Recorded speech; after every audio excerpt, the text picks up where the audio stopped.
Back in 2011, Bethesda released a game with dark and adult themes that included fighting dragons. And no, I'm not talking about that one, I'm talking about the other one. Today I want to go down memory lane to the days where Bethesda were brave enough to try to do something that's a little dark and more mature. And we're talking about Hunted, the Demon's Forge. It's a game with very clear mistakes that it leaves no question as to why the game failed to reach a wider audience. But still, I saw some good ideas shining through a mountain of trash, and I'm going to say it right from the start. If it were up to me, I'd take the lore and the world for the game and pick them apart and just throw everything else in the trash. There's very few saving graces in this game in general, but we're still gonna talk about them. Right off the gate from the first cutscene, it's clear that cleavage and titties are gonna be pushed in your face many times. Now don't get me wrong, I also love looking at some titties, right? But there has to be some kind of a context to it. It doesn't make any sense to just have some NPC strip dancing in the prologue cutscene. It doesn't make any sense. She's not a stripper for the rest of the game or anything. I do love how aware the game is that they even talk about the slutty outfits and things. It's pretty funny. The gameplay itself was very monotone and boring to me, with some very basic actions that you can do, like combos, building up your fury meter from doing like light attacks and then dealing big damage with a heavy attack. You also have some skill to help you like mix the action so it's not too boring, but overall I really didn't find it interesting or enjoyable at all. If this game released today, it would either be forgotten or pretty much ridiculed to no end. It is truly a product of the time that really suffered from poor writing and just being held back by past technology. The story itself is a little conflicting for me, because it's clearly terribly written with very obvious twists and characters that are breaking the mold just to make the writer's life a little bit easier. Right when the story starts, our kind elf friend lady touches some green danger stone, even after some creepy pale lady begs somebody to touch the stone, who is, by the way, lying near a corpse, which is totally not suspicious, right? This whole touching the stone is pretty much the catalyst to the entire story, where he goes save the world from the bad guy who is enslaving the world. Now, the whole problem is that we don't know that just then. As far as we know, we're pretty much just doing whatever the pale lady says because she says so. And I was constantly wondering, why are we listening to her? She's totally weird, but we still end up doing whatever she says, and to nobody's surprise, she betrays us at the end. Going back to the elf lady that's touching the stone, she even blames us for what happens after she touched the stone, which is pretty jaw-dropping if you ask me. I mean, excuse me lady, you touched the stone. You can blame yourself, but nobody else. Once again, the game is super aware. The human male even says it at the start of the game, that she's twice his age, but she's only half as mature, which is very clearly true. And I would love to see more of that expanded, like explained more examples. It was pretty funny to me. And in general, I would love to know more about this duo, because there's a lot of small lines they say, like here and there throughout the story, that makes me very curious to know more about their relationship, more about their friendship. It's something that it seems like they've been friends for many years, but we have no context to it. There's nothing here. So I would really love to see like a sequel, or very much like a mud-needed prequel, to see where this whole came from. I'm not going to do a story breakdown, it's pretty bad, that's all you need to know. What I am going to do is explain how the characters and the world could be so much more than they currently are. First, you need to know your characters. The first lady, the elf one, she's called Elara, and then the human male is called Kadok. There are obviously more characters, but they're pretty forgetful, and they're pretty much like one-time wonders. Most of the NPCs you meet will die sometimes in the next 5 seconds, so you pretty much tend to just not care about them. Elara is kind of like a little shit. She's constantly blocking you off, like a sibling that waves their hand in your face and say, I'm not touching you, I'm not touching you. This kind of annoying thing. She does have like a funny side to her, which makes her a little bit more likable. Like an example would be when you try to use her to turn off a fire by stepping on a pressure plate, she literally steps off the pressure plate when you get close to the fire, then she laughs and then she returns to press on the pressure plate. That's kind of funny. I was not expecting that. I was already getting mad at the stupid AI or like bugs that were happening. I was like, oh my god, again, come on.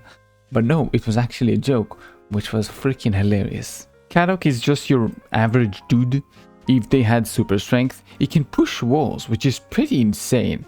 And he also tends to be the logical one in this very strange friendship. He likes to be more calm and do things calculated, while she's always like looking for danger and she's trying to die basically, I think. He's also afraid of bugs, while she is afraid of heights, kind of like contrasting one another. They are both so tsundere and they're very competitive with one another that after every fight, the character, whichever one, killed more enemies during that fight, will actually brag about it to the other one. Now the responses tend to be a bit repetitive because there's not like a ton of like recorded lines, so you might hear like a couple of times the same line. I just wish they would have done something more with it, because it was kind of like nice to see this little hidden competition. There are a lot of small things like this that would have been nice to see expanded, like the conversations with the dead. Since we do have some like weird magical stone of death with us throughout the whole game, we can also use this stone to talk to corpses. And when we do, we learn a little bit more about the world, about what happened in that specific location, what happened to that specific corpse, and what would be nice is to see our characters react to it, because they do mention from cutscenes, like from some cutscenes here and there, they do mention how important like listening to the dead is, but they don't react to it basically. They just say how important it is, but there is no like reaction to what the dead say, even though some of the things the dead are very interesting and some can be very boring and like not important. Why do I want that in general? Well, it's a great way to reveal the characters, who they are, why they act the way they are, because it gives you more about the lore and more about the background, like how the characters react to certain situations, which makes you understand the person, so to speak, a little bit better. Now, in general, it's very clear they kind of rushed the story to the end, because there's plenty like missed opportunities or places where other games would actually give you some downtime for the characters to speak to one another, or for like things to unveil and reveal themselves.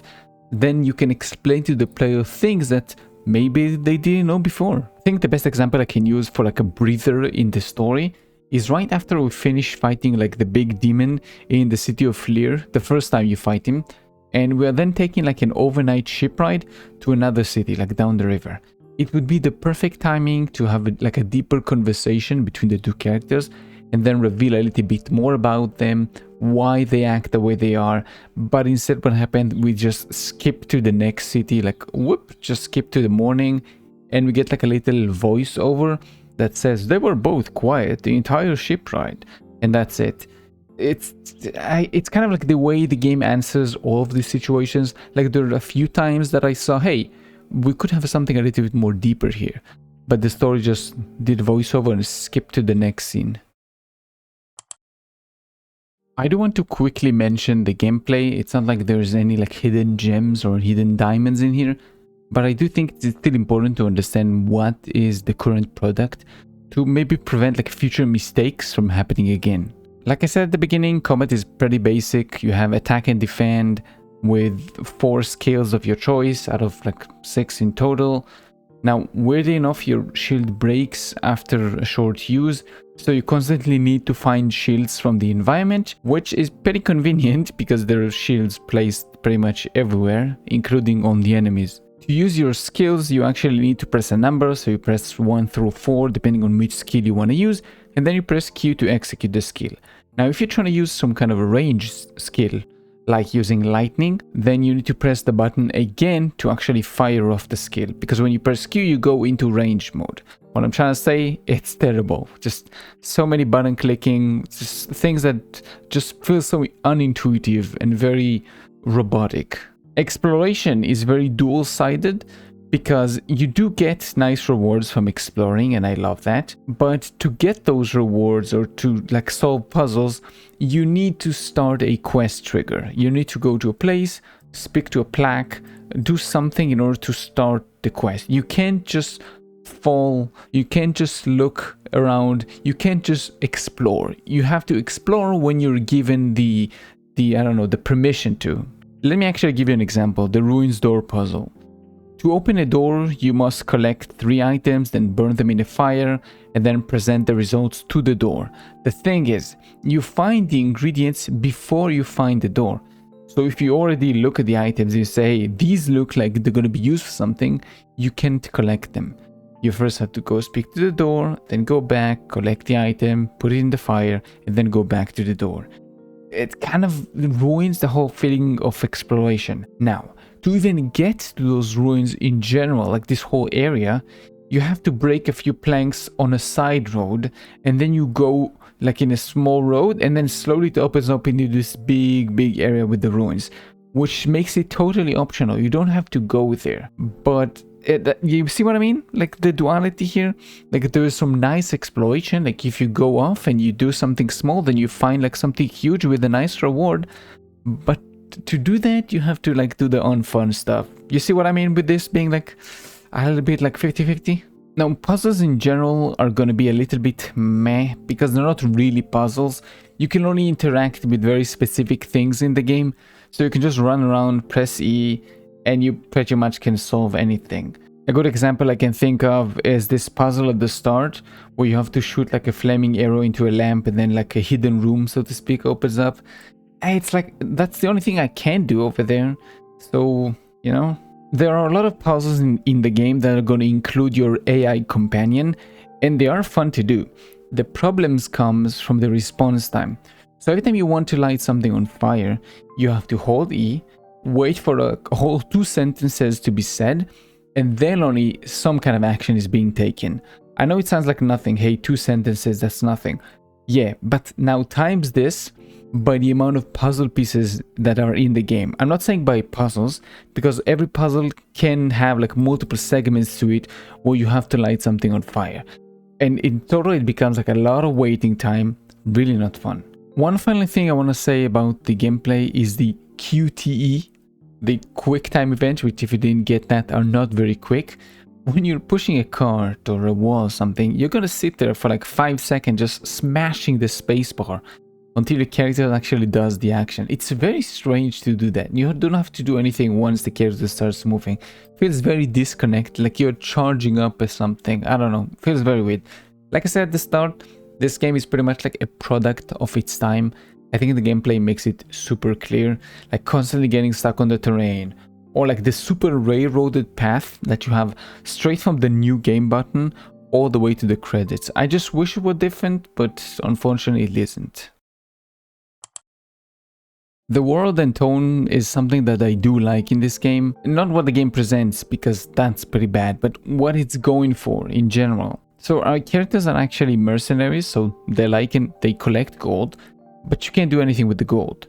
You only collect it, and then you gain buffs once you reach certain tiers of gold. So once you collected 10,000 gold, you're gonna get something. Once you collected, I don't know, 15,000 gold, you're gonna get something else throughout the whole run, yeah?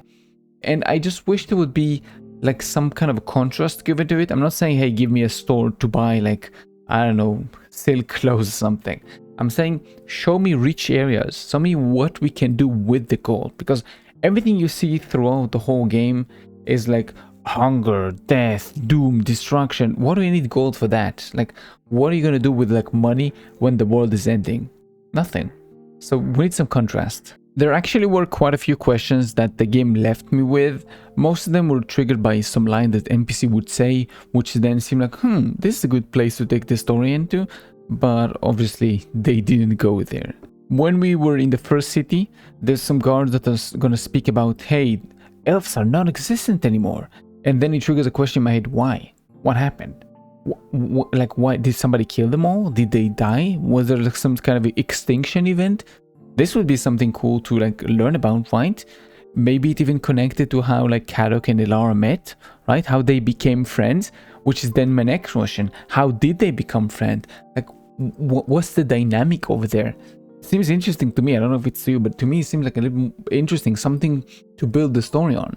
Elara mentions that she knows that Kadok will never pick women over money, right? How does she know that? Did he pick money over her? Over somebody else? Again, there's so much meat here. There's so much content just spilled on the floor, just wasted eternally. Like, why not investigate it? It's actually interesting. So the result of all of this is that I actually want a prequel very badly. Or at least like a very properly remade, like, I don't know, remake for the whole game. Now, Bethesda is a very different studio now, so there's like a 0 chance of this happening, but I don't know, a man can wish. I do want to mention some bugs, not because somebody's gonna fix the bugs, like, I don't know, what is it, like 15 years later, but just because I want to show like how Bethesda game having bugs is like a rite of passage. If it doesn't have bugs in it, it's not a Bethesda game. Maybe the second cutscene I had in the game had like a black screen over it with like sound playing. I had to like exit the game and start it up again, and only then like the cutscene was like properly playing. Very weird, but hey, it is what it is. Bug number 2, I could not attack, I could not defend, I could not take damage. I, again, don't know what triggered it, but what I did was pretty funny. I just stood there, took the damage, and actually let the elf lady kill everybody, which was kind of, I guess, nice. And final mention for the bugs was actually quite near the end of the game. There was just a collision for wall that is missing. I didn't like have to go out of bounds and then I found the wall. No. There was literally a wall on the bridge you can go into. There's just no collision to the wall. I don't know why. Now, I didn't go in because it was toward the end of the game. I didn't want to mess up my save file and then have to like play the game again, because this was really fun. But hey, funny enough, Bethesda games have bugs. It is what it is. So in the end of the story, there seems to be at least 2 endings based off if you drank any of this like weird, creepy, unknown silver liquid that's supposed to give you like mysterious powers.